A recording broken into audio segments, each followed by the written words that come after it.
Today I would like to share you how to get a stock wallpaper from iOS setting, and you can get it on any iOS version. So this is an official wallpaper from iOS setting, and let me show you how to get it. I have the iPhone 13 mini that I haven't updated yet to iOS setting. Now in order to get it, you need to download the app called Wallpaper Central. Just go ahead and install it. So now click on open. From here you're gonna find a stock wallpaper from the top, from the home screen. You're gonna find here iOS 18 wallpaper, and then we have this one, and including this one too. This is also look good. Now I'm gonna go ahead and save this one, and we're gonna click on download here. It may take a few seconds for it to download, and the quality is good. It is clear and detailed.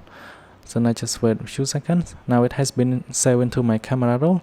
What I'm gonna do is to open my camera roll and set it on my iPhone lock screen or my iPhone home screen. It is very simple, and you can see right here. Thanks for watching. I hope you like this quick video. Then I will see you guys in the next one.